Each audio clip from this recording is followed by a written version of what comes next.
Assalomu alaykum hammaga. Biza Bog'ot tumani Mehnat Guli mahallasi Taraqqiyot ko'cha 4-uyda Domullo Raymo akaning uyindamiz. Bu yerdagi ishimizni ham bitirib topshirdik. Otoplinamiz o'sha 12 tochka bo'ldi, 10 batareya bo'ldi. 180 shtuk biometall batareya ketdi. Podacha obratkalarimiz damir sistemada bo'ldi. Bunda deb kraniklarni qo'yib, podacha obratkasini damir sistemada o'tirdik. Bu ikkinchi batareyamiz.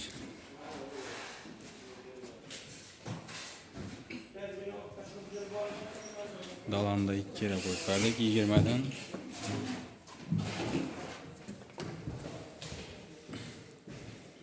Buzdolabimiz. Hammasini kraniklarni qo'yganmiz. Rezolani yonib.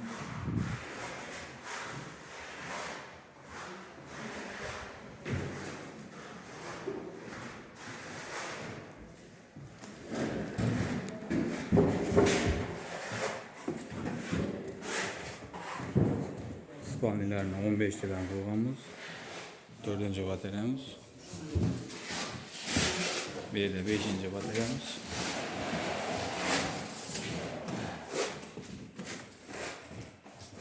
Bu 6-chi batareyamiz.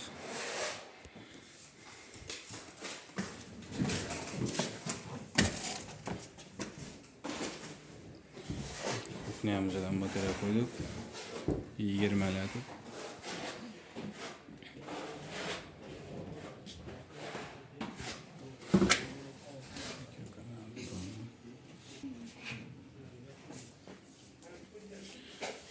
Banimizdan mo'llatib qo'yib berdik.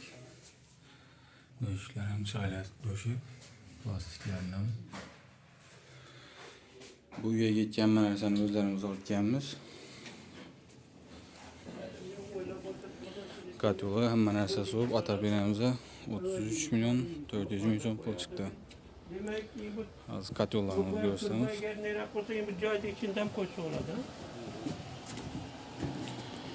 Yana shu o'zlarimiz katyoldan qo'ydik. Ventilatorlarni qo'yib, graduslarimizni 50 gradus tutdi. Nasos qo'ydik, samodyok sistemada ishlaydi, qolasa nasosda ishlaydi.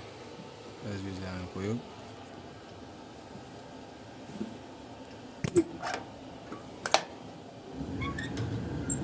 katyolni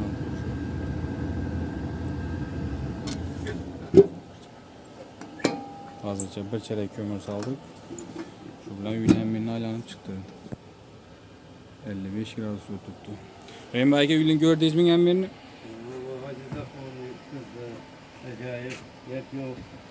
Buna sergine ismine adi oladı ekan, kömürem rasmot kem oladı ekan. Ventilatör degen narsani kemden kem işletiladi ekan.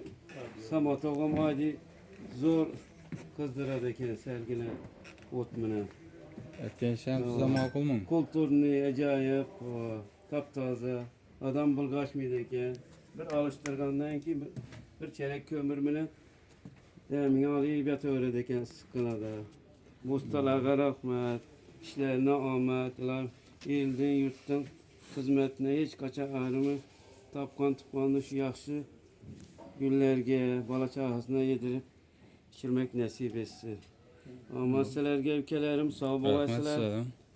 Asa kim shunday bizlarga issiqlik olib kelib berganlari uchun ming rahmat. Rahmat sizlarga.